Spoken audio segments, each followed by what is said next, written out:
Forms of knowledge की चर्चा हमने पहले की शुरू के पार्ट में, और हमने ये भी कहा कि हर्ट्स की चर्चा हम अलग एक पार्ट में करेंगे।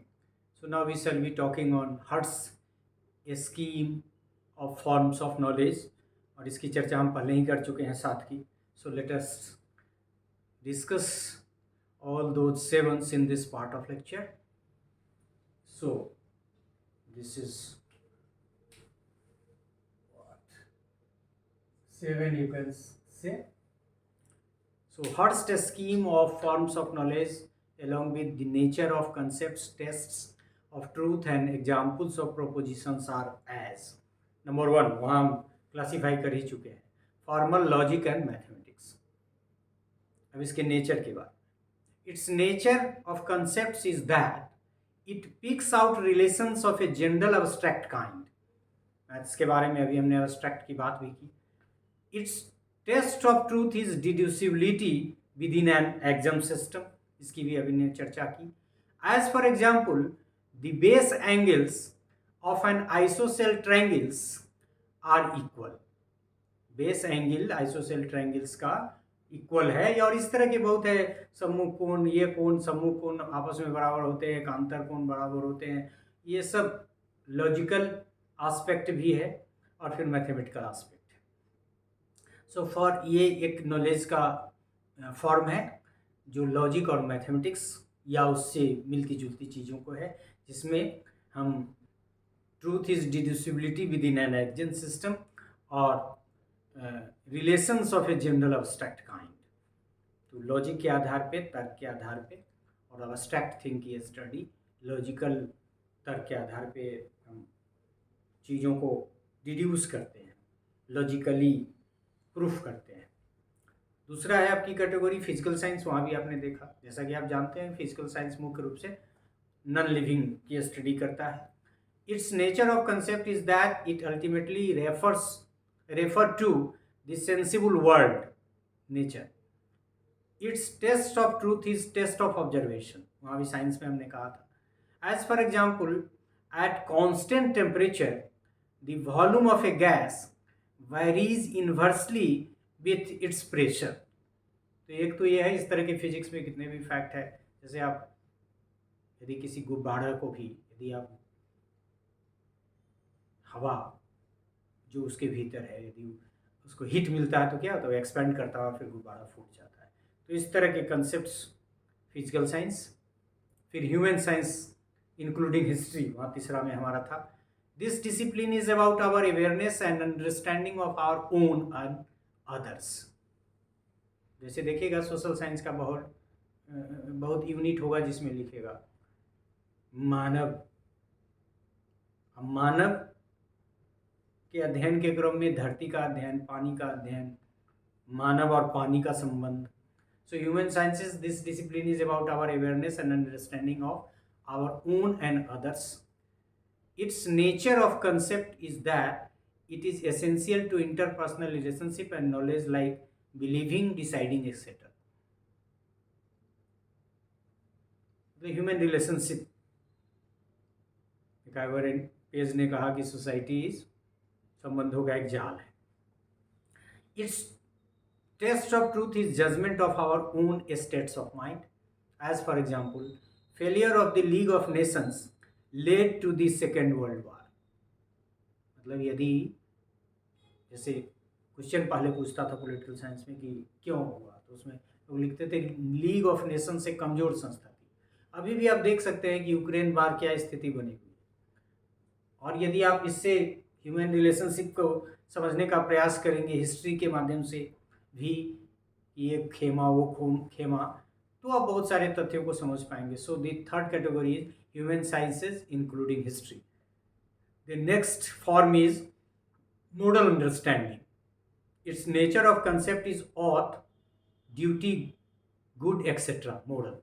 और मॉडल के बारे में हम लोग यही कहते हैं कि समाज जो भी नियम कायदा निर्धारित करता है वो मॉडल है। बहुत सारा एक्ट जो इस सोसाइटी में मॉडल है, दूसरे में ही मॉडल है। तो सोसाइटी की मान्यता के अनुसार जब व्यक्ति कार्य करता है, अभी देखिए मैरिज पे बहुत सारी बातें चल रही हैं कि मैरिज कैसा होना चाहिए, सेम सेक्स में मैरिज होना चाहिए नहीं होना चाहिए, या फिर मैरिजेबल एज वगैरह का जो कंसेप्ट है, ये सब कहीं ना कहीं मोरल अंडरस्टैंडिंग से है. सो इस test of truth is serious claim to independent status.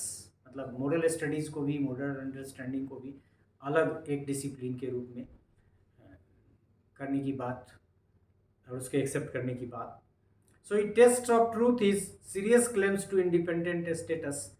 Irreducibility, मतलब इरिड्यूसिबिलिटी ऐसी क्राइटेरिया है, आगे भी हमने देखा कि मतलब किसी दूसरे को इस रूप में या इसको किसी दूसरे में उसके एट्रीब्यूट्स और कैरेक्टर्स के आधार पर मिलाया नहीं जा सकता है. लिहाजा इसको भी एक सेपरेट डिसिप्लिन और सेपरेट फॉर्म ऑफ नॉलेज के रूप में एक्सेप्ट करने की बात है. As for example, it's one's duty to avoid by dharma. अभी तो धर्म क्या है, किसी ने कहा धर्म जो धारण करे, कैसे धारण करे, धर्म तो बड़ी समस्या है, आदि आदि. तो moral study is a important form of knowledge as per Hurst, and due to its nature of irreducibility, it has serious claim to be the part of knowledge, to be the form of knowledge. Fifth में आया religious knowledge. Its nature of concept is distinct concept. It is irreducibility. तो irreducibility इसकी भी characteristics है, इसलिए लिया जाए ये भी एक नॉलेज का फॉर्म है और इसको अलग से पढ़ाना जाए चाहिए. It's test of truth is serious claim to independent status, that is irreducibility. Irreducibility इसमें भी है, इसके तथ्य ऐसे हैं जिसको किसी में मिलाया नहीं जा सकता है. स्वतंत्र अध्ययन इसके लिए आवश्यक है. As for example, gyan, bhakti, karma are different steps to secure grace of God. मतलब यदि आप हिंदू मैथोलॉजी में जाएं तो यहाँ ईश्वर को प्राप्त करने के कई सारे तरीके हैं, जिसमें एक ज्ञान मार्ग है, दूसरा भक्ति मार्ग है, तीसरा कर्म मार्ग है. तो इस सब के अध्ययन की भी ज़रूरत है. यदि आइडियलिस्टिक फिलोसफी के एस्पेक्ट की बात करें, रिलीजन जो बहुत कम्प्रिहेंसिव नेचर का था, आज के रिलीजन की तरह नहीं था, तो इसको भी एक स्वतंत्र फॉर्म ऑफ नॉलेज के रूप में होना चाहिए. कोई एक्सेप्ट करता है, कम से कम Hirst. And sixth is philosophy. Philosophy के बारे में अभी हम लोगों ने कुछ देर पहले कहा कि it's the mother of all sciences. So it's nature of concept is unique, second order concepts. It's test of truth is serious claim to independent status. It is also irreducible in nature. As for example, substance and its attributes are externally related. Moral, Darshan, religion, सब चूँकि irreducible ढंग से इनका अध्ययन संभव है, इसलिए इसको एक इंडिपेंडेंट फॉर्म ऑफ नॉलेज की बात की जा सकती है और हर्स्ट का एक क्लेम भी है. And the seventh and the last is aesthetics.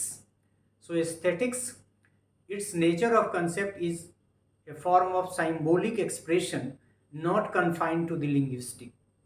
मतलब एस्थेटिक का मतलब यही नहीं है, जैसे हम लोग पढ़ते हैं, जब साइंस के बारे में पढ़ते हैं उसके एस्थेटिक वैल्यू को एक्सप्लेन करते हैं, मैथमेटिक्स के बारे में पढ़ते हैं उसके एस्थेटिक वैल्यू को एक्सप्लेन करते हैं, तो कहते हैं कि the beauty of language lies in it's process. जब हम कविता पढ़ रहे हैं, कहानी पढ़ रहे हैं, whereas the beauty and aesthetic value of the science and mathematics lies in its project, sorry in its product. Eureka, कितनी खुशी होती है प्रॉब्लम के बनने के बाद.